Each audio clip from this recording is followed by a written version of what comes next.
Salam semua, kita bertemu lagi dalam reaction drama bersiri dia Imamku episod ke-30. So jom kita tonton. Pergi manalah, takkan hilang ke mana ke?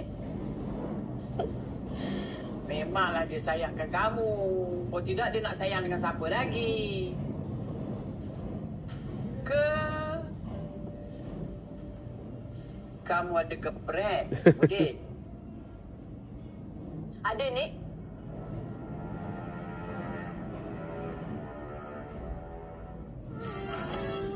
Kau sayang.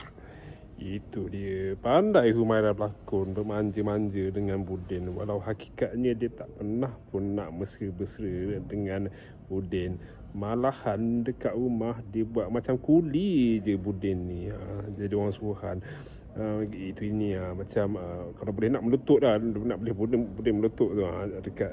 Jadi kalau boleh jadi hamba lah, bukan kuli, hamba tu dekat rumah tu. Tapi depan Nek Bunga dia buat macam mesranya, macam bahagia sungguh. Tapi tak boleh nampak daripada wajah Budin tu. Tapi Nek Bunga tanyalah, sebab perkahwinan tu dah perkahwinan yang diatur. Macam dan Budin pun terima je perkahwinan tu. Entah kenapa dia macam tak ada pula nak bangkang. Mungkin kerana dia macam terhutang budi dengan Nek Bunga, ataupun dia seorang yang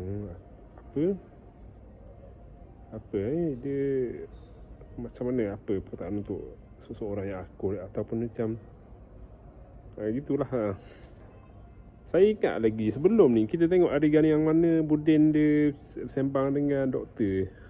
Doktor tu pun macam nak try Budin juga, walaupun mungkin doktor tahulah Budin dah kahwin dengan Humaira.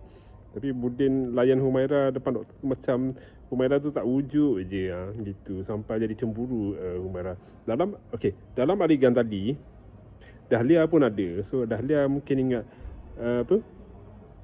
Budin pilih dia ke girlfriend dia lah, je girlfriend. Sedangkan saya tahu Dahlia ni dia nak kat Rafiq rasanya. Dia sekarang ni Humaira dengan Budin dah kahwin, patutnya dia fokus dekat Rafiq lah. Tapi Rafiq dia kembali semula, dia macam jumpa balik Humaira gitu. Sebab kita dah tahu Dahlia ni dah banyak plan yang